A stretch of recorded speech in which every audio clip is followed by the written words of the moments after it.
jobs. Honourable member for Elmwood-Transcona. Thank you very much, Mr. Speaker. I'll start by saying just how disappointed I am to have to rise to speak on this bill. It's not the kind of bill that I expected to have to deal with. Certainly if you go back even a year from now and you were to tell me that the Liberals were going to be in government and then base projection about this kind of bill on what they were saying at the time, I never would have thought that I'd be standing to speak to such a bill, Mr. Speaker, because at that time, in the last Parliament, the now Prime Minister was standing on picket lines with Air Canada workers, shouting solidarity and probably taking a few selfies too, Mr. Speaker. And that was great because he was out shopping for votes at that time. And it might have been the case that many workers who actually felt that the Prime Minister was serious in his, in his expression of solidarity may well have gone out and voted for a Liberal government because they never would have suspected that a Liberal government would bring forward and act like this. And if you were to look at what some of the Prime Minister's then members were saying in the House, some of whom have returned, like the member for Winnipeg North, they were saying the law is clear. The corporation is to maintain operational and overhaul centres in the City of Winnipeg, the Montreal urban community, and the City of Mississauga. That is the law. The government says it's tough on crime. It's time to get tough on Air Canada, Mr. Speaker. That's the kind of remarks that we were hearing from Liberal MPs like the member for Winnipeg North at the time. Fast forward to today, Mr. Speaker, and as I was mentioning in debate on a motion just earlier, we're 6 months into the new government. Most of the legislation that's been brought forward either is a kind of is routine business with respect to the financials of government.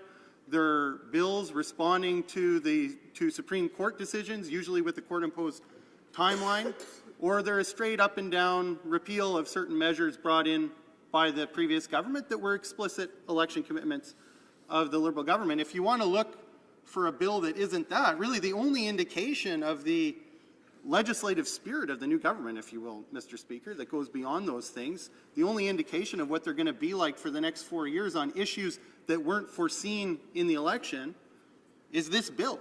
And I have to say, it's a complete betrayal of the workers that they pretended to be the champions of when they stood beside them on the picket line. And it's shameful, Mr. Speaker.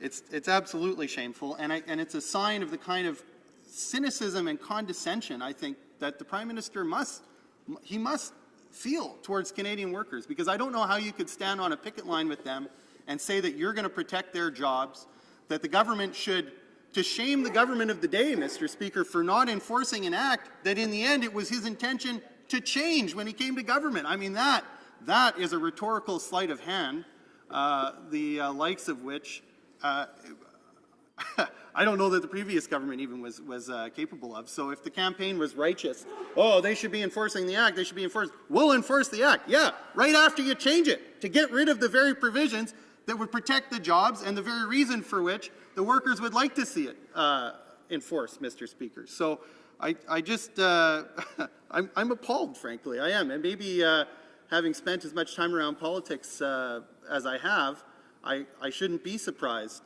particularly not by Liberals, Mr. Speaker, but we're 6 months in and they've already managed to teach me new depths of cynicism when it comes to politics, Mr. Speaker.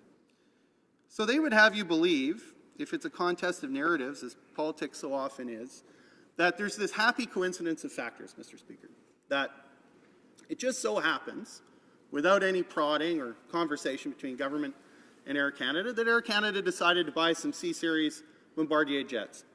Just so happened to be at a time when Bombardier was in trouble. I think some other honourable members have done a good job of trying to poke and prod at this issue to get the government to affirm that there is a connection between those things. But if you listen to the government answers, they say, no, there's no connection. It's just a happy coincidence. Bombardier was in trouble. Air Canada came forward. It just so happened that when Air Canada came forward and there were some rumblings about the federal government selling out Canadian workers and the provinces, that the provinces just happily decided to drop their lawsuits, Mr. Speaker. And because all these things magically came together by some force unseen, well, this is a great time to change the act because, after all, don't we need to be fair to our Air Canada? The very same Air Canada, Mr. Speaker, it was time to get tough on not that long ago when the Liberals were in opposition. That's the story. And then they say, oh, and there's going to be a whole bunch of benefits to accrue from from this Act. It just so happens that none of them are in the Act. The Centres of Excellence aren't in the Act. There's no legal guarantees for those jobs. There are for the ones that are getting gutted, Mr. Speaker. But for the new jobs that we're supposed to take as this great trade, Mr. Speaker, there are no legal protections for those jobs, and there's no guarantee that Air Canada is not going to turn around and walk away and put those jobs somewhere else, Mr. Speaker. In fact, under the terms of this Act, and it's not the clause, incidentally, Mr. Speaker, that says, oh, instead of having the jobs in Winnipeg and Mississauga and Montreal, we're going to have them in Manitoba, Ontario, Quebec. That's not by far the most contentious clause. It's the one right under it, Mr. Speaker, that says that Air Canada is going to define for itself the type of work that's going to be done and the type of work that's going to satisfy the requirements of the Act. It's the clause that says they're going to determine the volume of work, Mr. Speaker, and the level of employment. Air Canada could rent a closet in Winnipeg, put some engine parts on it, and pay a guy to come around once a year and check up on them, make sure they're still there, maybe dust them, and that would be sufficient, Mr. Speaker, to meet the requirements of this Act. So you can't tell me that we're supposed to be happy with that situation and accept a bunch of jobs that don't have any guarantee at all, and particularly when the language of the company and the government, incidentally, next time there's a spot for a Liberal speaker on this, Mr. Speaker, I wonder if maybe we just shouldn't invite the Air Canada corporate execs in and hear from them directly and cut out the middleman, Mr. Speaker. They're expensive middlemen for Air Canada in this debate, and I would say we don't need them. We've heard these kinds of arguments before when we hear about flexibility, when we hear about the need to compete. And I'm sensitive to some of that, but one wonders, Mr. Speaker, there's a tension here. And that is, are we saying that we've come to the point where we can't do maintenance on planes in Canada and have a competitive company? Is that what we're prepared to say? Is this what the Liberal government is encouraging Canadians to believe? That the global economy has come to a point that we can't do maintenance on planes in Canada, that they have to be shipped somewhere else in order for companies to be competitive? One wonders why one should be so concerned about the viability of a company once it doesn't mean any direct employment in Canada anymore.